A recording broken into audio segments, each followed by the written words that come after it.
so the world was grey and lifeless. But then there was the first flame, which brought warmth, life, and light. But these things cannot exist alone, so there was also disparity, cold, death, and dark. Humans were born from the dark, but we are drawn towards the light. We are warmed by fire, but this fire we cannot touch. For those whose fascination with fire persists, learn to hold it in their own hand. Pyromancy is born from this adoration of fire, but you must remember one thing. Always fear the flame, lest you be devoured by it and lose yourself. I would hate to see that happen again.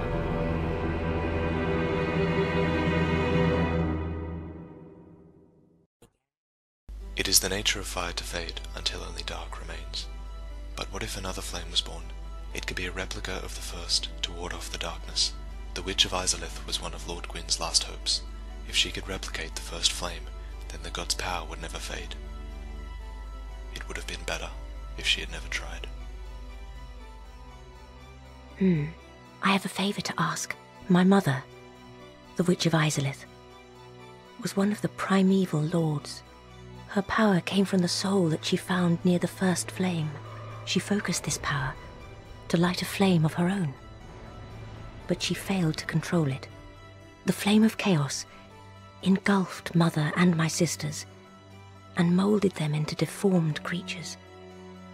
Below us lies the ruins of the legendary city of Izalith. There, the molten giant watches over the flame of chaos. Our fair lady and Mistress Quelag fled from the ruins. I do not know the details, and I do not ask. When the Witch of Izalith attempted to create the first flame, something went wrong. She created a bed of life which would become the source of all demons. There were originally 7 daughters of chaos. The witch and 2 sisters were bound to the bed of chaos. The witch is trapped inside, and her 2 sisters became the orbs beside her. Quelag and the fair lady were bound to giant spiders. One sister was corrupted and guards her mother. Another sister was sacrificed and is watched by her brother, who became a being of ceaseless discharge. Only Quelana remains. And now I am here.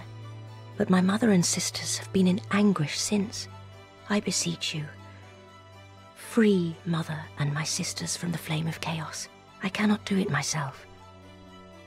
I lack the strength and the bravery. But you, I realize what I am asking. But please, free their poor souls. Quelag, a deformed daughter of Izalith. She escaped with her sister, and they fashioned a home at the base of Blighttown. The denizens of Blighttown were chosen as servants and food. But the fair lady felt for the suffering of her disfigured followers and sucked out their blight pus. She poisoned herself. I am so sorry, dear sister. And so, the fair lady started to die.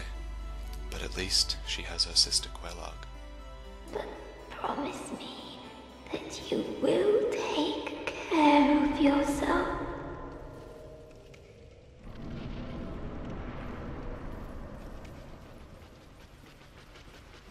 Quelag kills everyone who enters her lair, to gather the humanity that heals her dying sister. That is, until she is killed by the chosen undead. So, who will take care of her now that her sister is gone? Please, sister, do not cry. I am happy, really. I have you.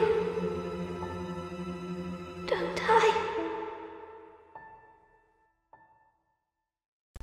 Darkwraith Kirk, Knight of Thorns, has tricked Darkstalker Karth out of a red eye orb. He invades worlds to steal humanity to heal the Fair Lady, rather than give them to Karth. His actions reveal that not all Darkwraiths are evil.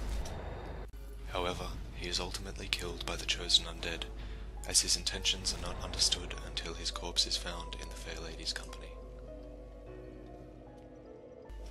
Time in Lordran is convoluted. One undead may replace Quelag out of guilt. Another may choose to put the Fair Lady out of her misery.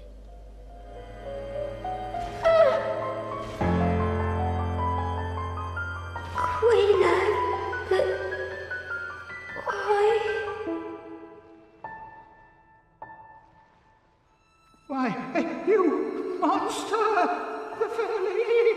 What have you done? What have you done?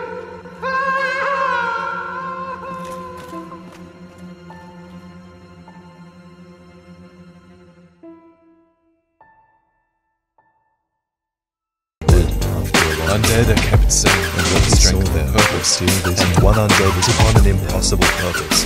He journeyed through the crumbling world, consumed thousands of powerful souls in the process.